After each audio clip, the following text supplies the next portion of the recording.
On Tuesday this week, the Forum for Democratic Change party witnessed a serious split after the Katonga faction registered its leadership parallel to the party headquarters at Najanankumbi. But this is not new. It has a history. It has a history. For example, Uganda National Congress in 1958-59 had two factions. There was Obote faction and Musa's faction. They decided to separate, and in 1960, the Obote faction married the UPU faction, and they formed UPC. Professor Mwambutsya Ndebesa, a political analyst, says the current state of affairs at the FDC is fundamental but not administrative, as the situation puts forward what he describes as directional differences. So one suspects that the other one is sabotaging the main mission that they were pursuing, and the other one seems to be quietly pursuing offices somewhere.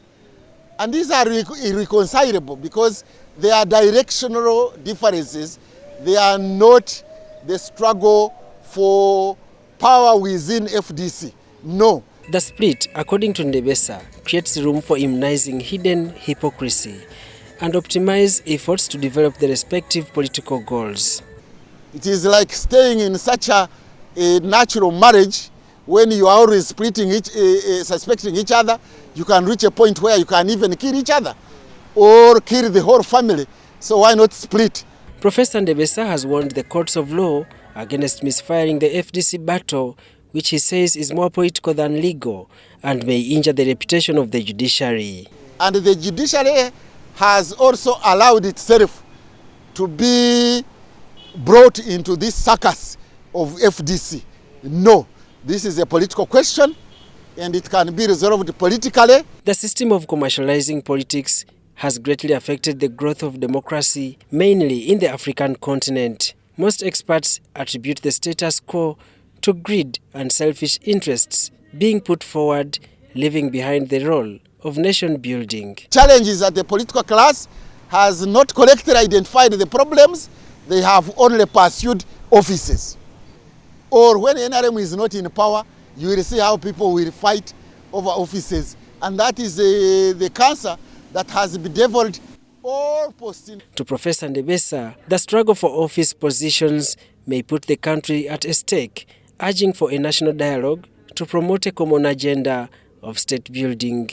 We are here excited about the split within FDC, but we could have a split within Uganda if we are not careful. So, when we are pursuing 2026, are we pursuing a project of keeping Uganda united, of avoiding a failed state, or we are pursuing offices in 2026? The FDC Katonga faction assembled an interim leadership headed by Elias Lukwago as the party president and Harold Kaija as the secretary general. The move has since been heckled by the Najanankumbi faction, headed by party president Patrick Amreit Oboy and Nandala Mafabi, the secretary general. Daniel Mugoya, UBC News.